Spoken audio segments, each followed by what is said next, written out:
cool to see, like, they're right here, and then there's, like, a couple in the back, and it's a huge painting, and I commented on that, like, so, like, just the one lady in the middle, her hair alone is huge, like, it's a huge amount of space, like, how do they get the perspective on that?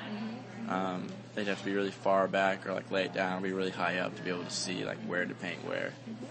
But it was cool. Yeah.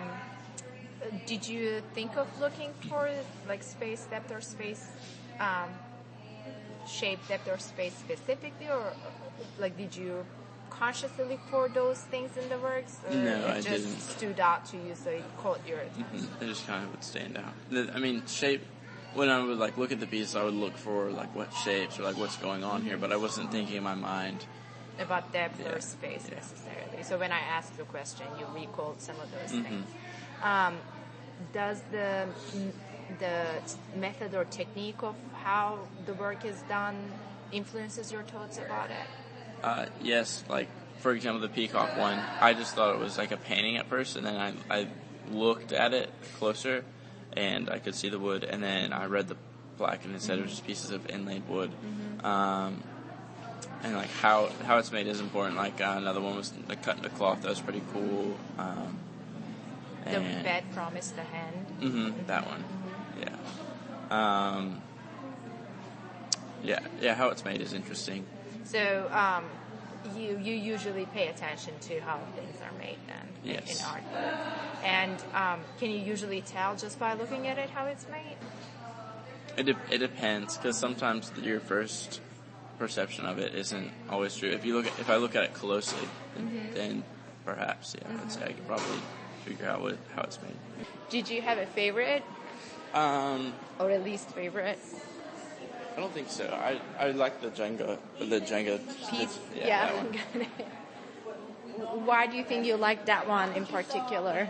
Because I talked about it in the recording, but in high school I had calculus and I had physics, like one right after the other, and at the end of like, depending on the day, but we would play Jenga. Like we found a Jenga thing one time in the classroom, and we would play at the end.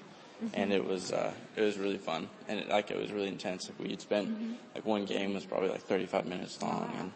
And so you like this piece because you can relate to it. You can relate, like you can recall a personal experience that kind of, it reminds you of a memory. Yes. Do you think artworks tell stories? Yes, I think it does. I think that's like almost the purpose behind it is to represent a story or an image or some kind of memory or something. Can you recall anything that suggested a story to you today?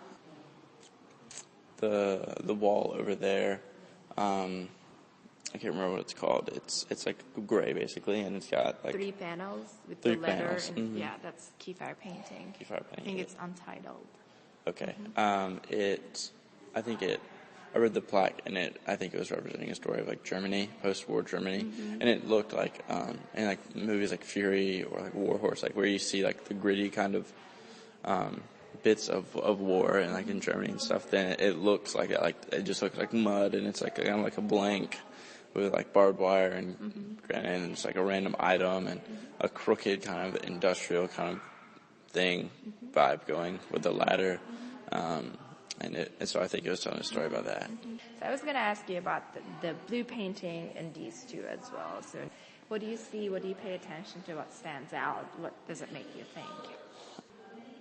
I guess that it's not like a perfect square. It's a jagged shape. Almost a diamond, but not quite. I don't really know what to think of it. Like I'm trying to relate it to something, and I'm not sure that I can. So it's confusing in that sense. Yeah. What else do you pay attention to other than the shape? Shape, size, color. What about the size? It's big. It's bigger than I am, I'd say.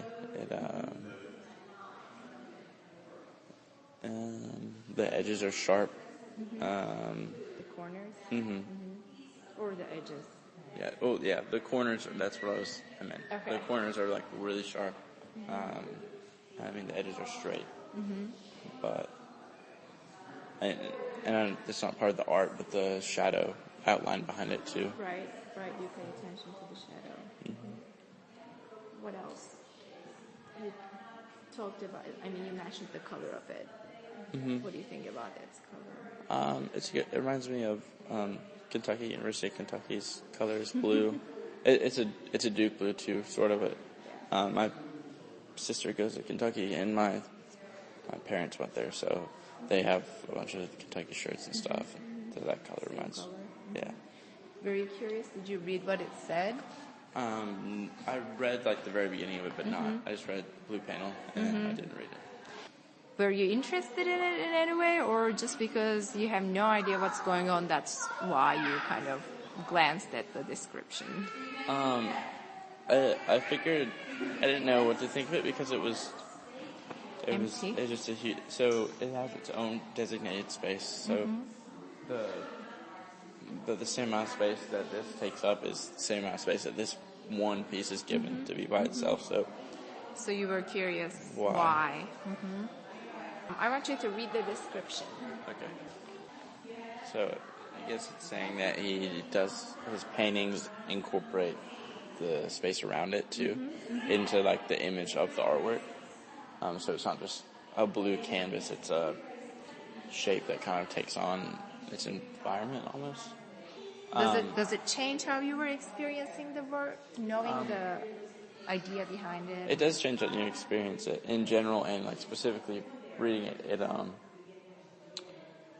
like he said, it said how all of his artworks were skewed or like irregular shape, but like they relate to everyday encounters. So it's kind of interesting. I don't know. It's like a shadow being cast from somewhere, or it's just like I don't know. Would you say that you appreciate it more or less, or your appreciation hasn't changed? I'd say I appreciate it a little bit more. Okay. How about this one over there? That one, so I thought it was really interesting how the perspective, like how far she, like I think Alex Katz was the Yes. Was the Painter. artist, but how far back they have, like just her hair kind of caught my attention, I guess, because it's a lot. But like being able to make that image from up close and painting it is really interesting, and also it's really strange. So the far woman on the left, and then the one in the middle, and then the one that's in the back with her arms crossed, she looks a lot like my sister, which is kind of odd. And another thing, like modern art, so the neckties, it reminds me of like 1900s, like how women would dress like later on in the 20th century, and like not today. Like sometimes girls and women do dress like that, but not in general. And so it kind of interested me, that too. When you say 1900s, do you talk about early 1900s? Late 1900s. I know you mentioned the depth in this painting. How you could see, like, it's a room going back there in their standing room. And they're having conversations. It looks like two triangles of women having conversations. The first triangle is the two there and the one there up front, and then maybe a third triangle with her, but she looks upset, so I don't know if she's part of the conversation. Engaged in the conversation. Did you read the plaque? I read Alex Katz. I didn't read the plaque. Does it change how you were looking at it? Did it clarify certain things for you? Yeah, it kind of just clarifies it. The triangle thing. I didn't think that initially when I looked at the painting, but then like looking back at it and trying to figure out the second time. The second time. And how it said they're at complementary angles, which like I guess is true. He's talking about these red sweater and black sweater. Oh, he is? Okay. Okay. Yeah. It's it helped, but yeah. So you start paying more attention to how people are positioned.